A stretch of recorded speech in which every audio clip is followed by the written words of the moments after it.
What we're looking at today, when we're dealing with the trig functions of any angle, is that we're going to be using more and more of the 6 trig functions: sine, cosine, tangent, secant, cosecant, and cosecant, secant, and cotangent. And what we're going to do is we're going to get sets of ordered pairs and get the trig functions of them all. Now, you did a little bit of this in 13.1 when we started talking about the trig functions, but now we're going to look at it in terms of actually placing them on a graph. What you guys did in 13.1 is where I said the secant of something was 5/3. You guys would fill out the blanks, draw your triangle, and go from there. What we're going to do today is this. The terminal side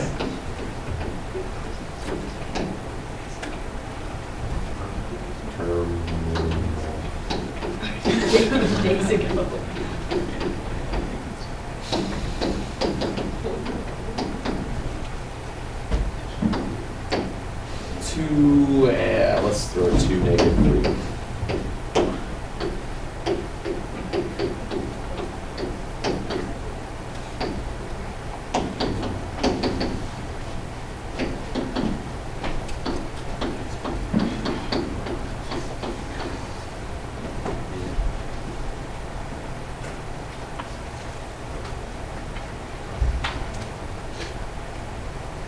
Terminal side of an angle is at 2 and 3. What are the 6 trig functions of theta? That's what we're going to look at with this. This is the only thing that really changes from what you guys did in 13.1 where you listed them all out, is that you're going to move quadrants. That's it. As we do that, it's a matter of still finding out your hypotenuse, if you will, and building out. So let's take a look at an example. When you have this, the first thing you want to do is just kind of figure out what quadrant you're in.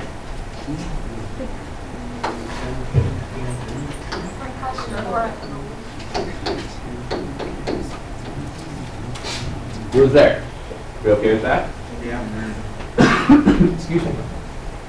So what happens is,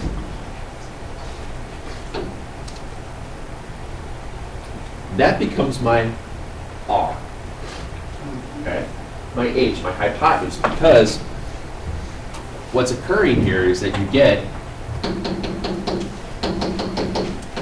a right triangle there. Yes, sir? Does it matter if the bases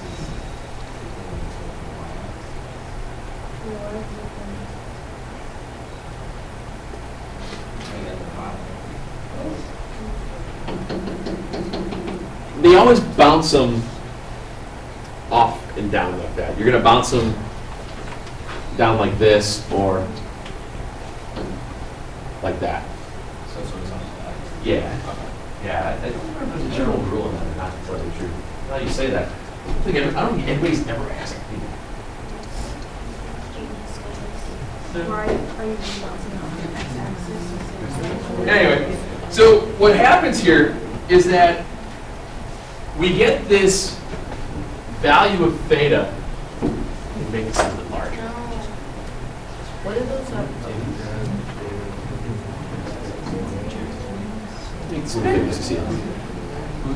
What happens here is, since this is dropped down into the 4th quadrant, our value of theta is that, our reference angle, if you will. Okay. Now, you know that with theta, what is your value of your opposite? What's opposite theta? Degree? What's adjacent to theta? 2. 2. But this was negative going downward, wasn't it? Okay. But here's what happens. Is that negative really going to affect a lot of things to start with? No. No. Well, we're still going to call it -3 because it's placed in that 4th quadrant. But in order to figure out the R value, what do you figure out? Square. Yeah, we square it. So we still list it as a -3 as its opposite, right? So to find this value, we're going to call this R. Same thing as H, like your hypotenuse, or H squared, B squared, C squared. Okay? So what is 2 squared plus 3 squared? 13. 13. So this becomes the square root of 13. You okay with that? Now, as we go through our list of trig functions, the sine of theta is opposite over hypotenuse. What's opposite theta? Negative 3. Negative 3. And the R value is root 13. Oh, sorry, no. I'm doing math. It's a good thing. Yeah. So when you rationalize it, you just get negative 3 root 13 over 13. Are we okay with that?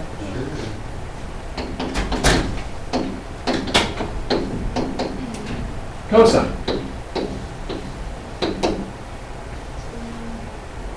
Two over root 13.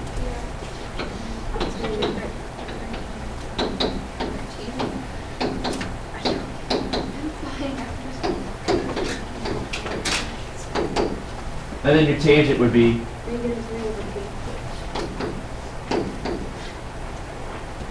so now when you go to list out their inverses, what's the inverse of sine? Cosecant. So the cosecant, is the inverse of sine. Well, if sine was negative 3 over 13, it would be root 13 over negative 3. Secant then would be Negative 13 over 2. and then cotangent. Maybe 2 there, yeah. All right. Does it matter where the negative floats? Doesn't matter. As long as there's only one, yes, that's usually helpful. Okay? So basically, again, and we've kind of talked a little bit about why certain values are positive and negative. Remember when we started looking at first quadrant, both things are positive, negative, positive, negative, negative, positive, negative? Remember how I was saying that the sine value was positive in the first two quadrants? That's why we had that ambiguous case on the triangles, that's why it worked. So if sine values are both positive in the first two quadrants, sine values are then negative in the third and the fourth quadrant. Sine of theta was negative 3 root 13 over 13. Cosine values, the cosine value was positive in the first quadrant. Cosine value was negative in the second quadrant. Cosine was negative in the third, but cosine was also positive in the fourth. That's why we have a positive cosine value here, because cosine value goes with the x value in the unit pair. That's how this stuff works. Yeah. And then if you solve for The theta? yeah, Yeah. then you would be getting negative. You get difference. Because it's dropping down. Because it's giving you the negative angle. That's why. That's why. If you were to find the angle for the opposite, for the non-theta, would that be a positive or would it be a negative? The angle for not theta. For the, not the 90 degrees, where the dot. Oh, where the dot is? Would that be considered a positive one or a negative? Gonna eat it later. I'm just gonna fight it. I don't know. Because we deal with theta, we deal with the positive, negative, depending on where theta, because theta's got to be placed in that spot. to make it work. But you I like, you know don't- what you're talking about. It depends on, it should, remember, your angles are always going to be positive. Bless you. Angles are always going to be positive, it's just depending upon the directionality of it. Okay, so the other one would be positive. Should be. Take a try. Yes, sir. I forget how to do the Cosecant, secant, shh, gentlemen. Cosecant is the inverse of sine. If sine is opposite over hypotenuse, cosecant would be hypotenuse over opposite. Secant is the inverse of cosine, so you just flip your cosine. Flip it. Yep, that's all it is. And since there were radicals, you just kept them up there because you Yeah. had to multiply. Yeah, and that's one thing that's nice, you might notice, is that could I have rationalized it in my head and just wrote it down? By not doing that, by taking the extra second to write down opposite over hypotenuse, I know that later on when I have to do it, I can just flip it and be done. Yeah. It's just a little precursor, if you will. Okay. All right, let's try another one. So what Wait, what? is the answer? All those trig functions? That's it. You're not trying to find theta or anything. We're just writing them out. All right. Okay. All right, let's do another one. 3 and -4. Take a second. Find all the trig values of theta when it's placed at 3, -4. Okay? I'll start walking through it so we can get into the other cool stuff. No. Did your graph kind of look like that? Yeah. Okay. Oh, that's crazy. You know. It's crazy, right?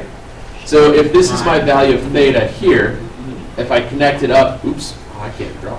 Wow.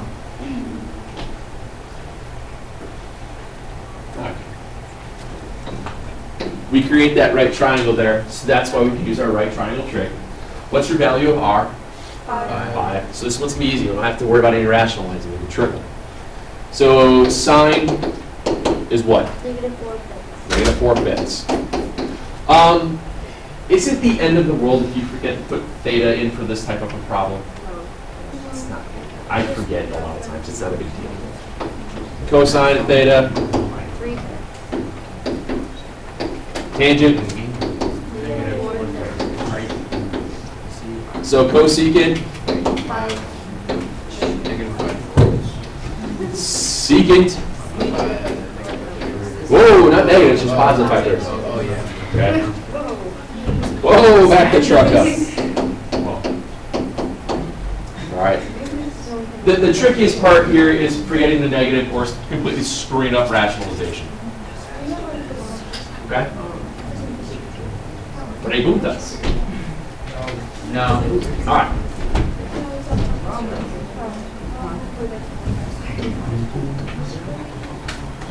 Quadrantals. What? Quadrantals. Now, before I do that, I want to go back to our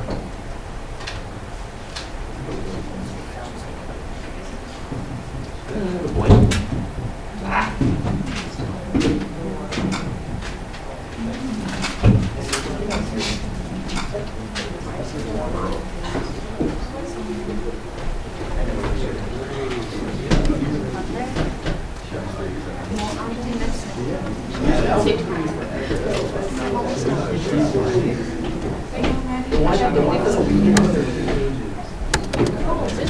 I'm going to go back to this.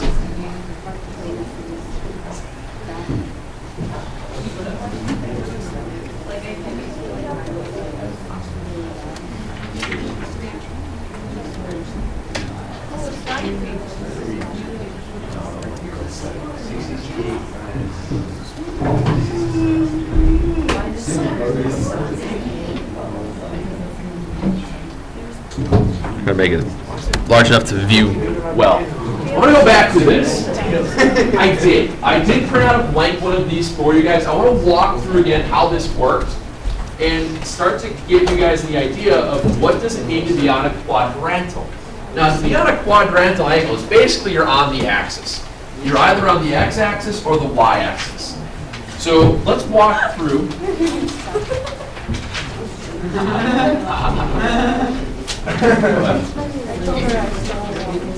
Well, you didn't steal one. I just gave you one.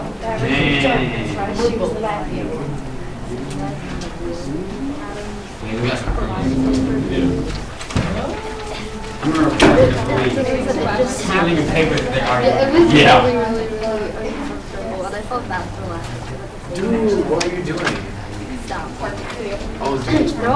Do you think you need to?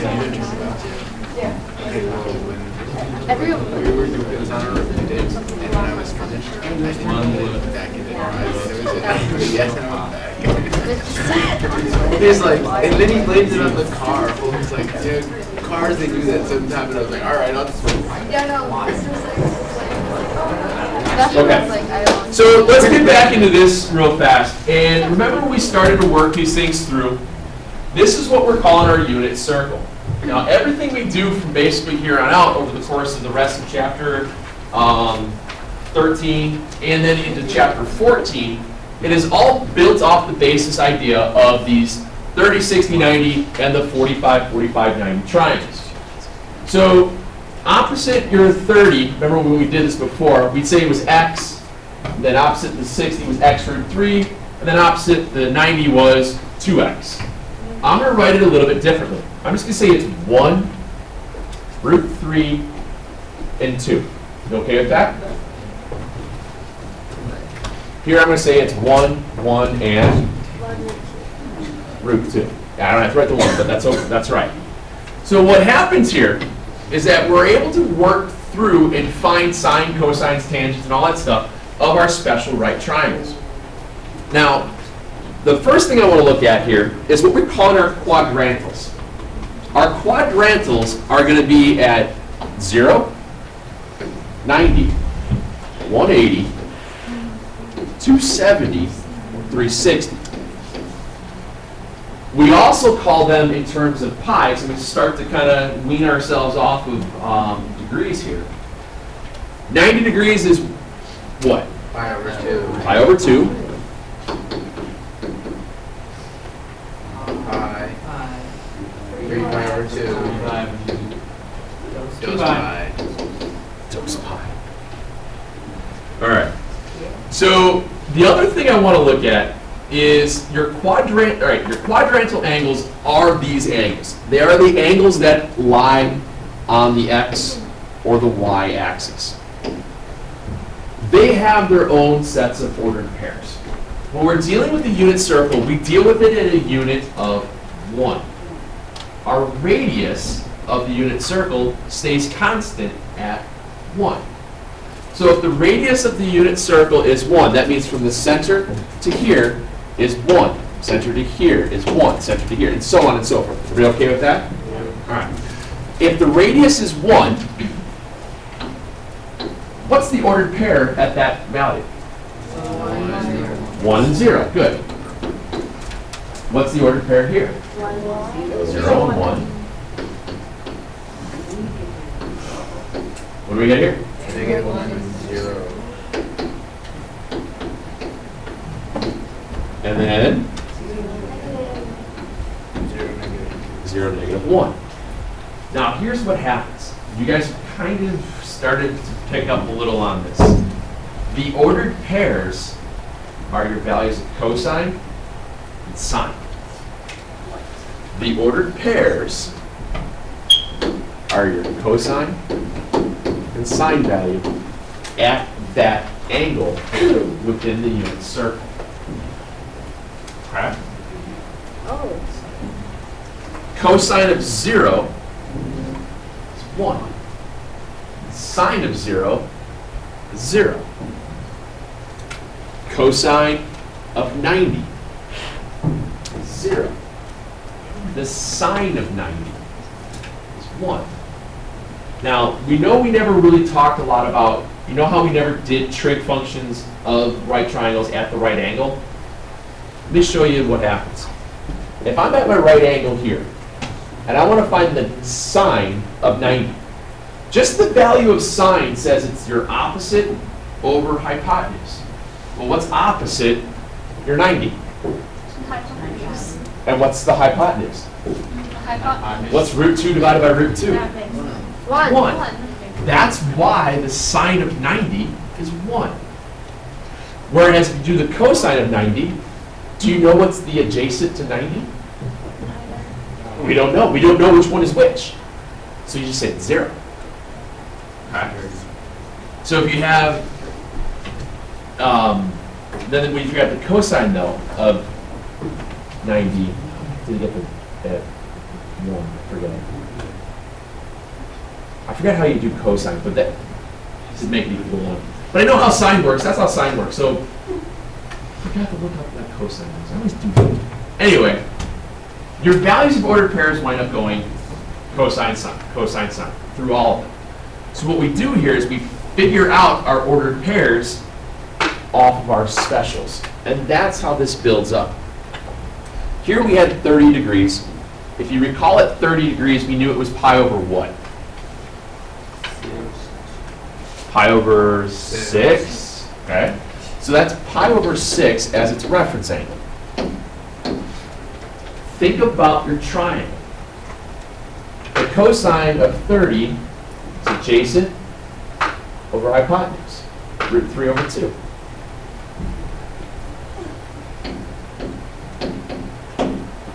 What's the sine of 30 degrees?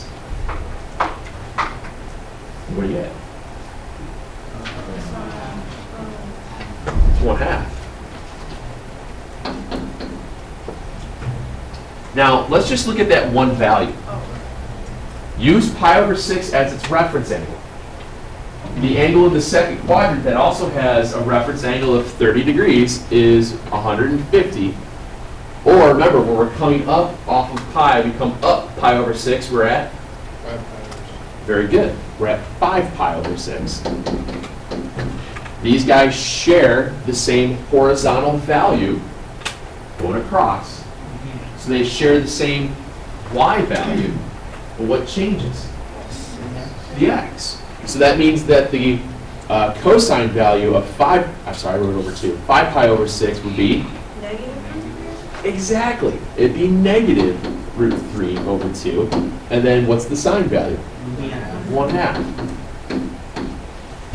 All you have to know is these 3 angles, because everything else mirrors itself out through the other 3 quadrants because of the different signs, SIGN, within each quadrant. Okay? That's the only thing that changes. All right? Let's do the same thing with the bouncing downward.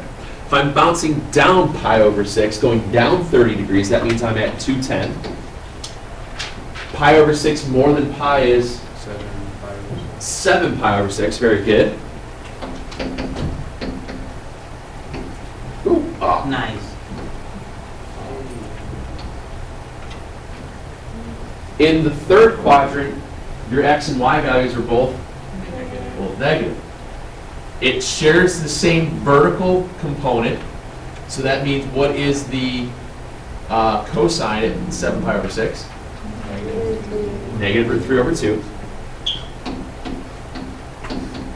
And what's the sine value?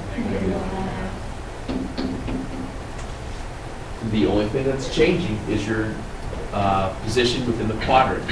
That's the whole point where I was beating you guys over the idea of finding that reference angle. How far are you bouncing off of the axis? By knowing how much you're bouncing off the axis, you're going to be able to find these values of ordered pairs because you guys all know this. Because I know they beat you over the head with special right triangles last year. And that's the reason. Because this becomes easy.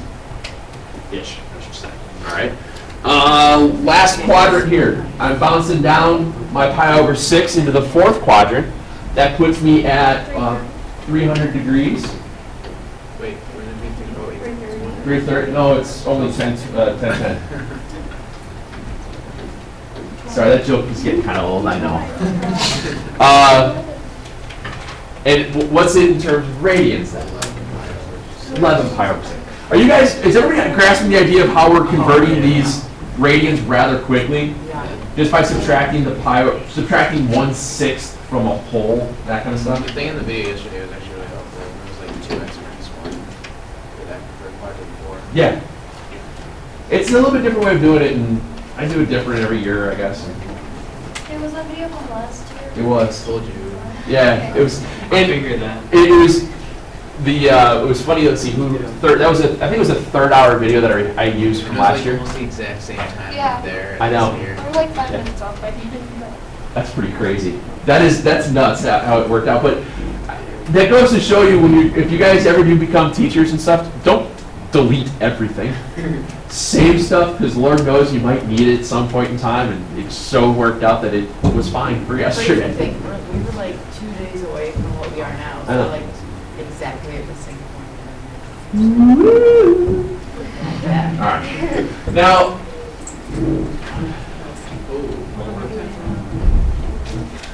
let's do this. Have a nice Friday.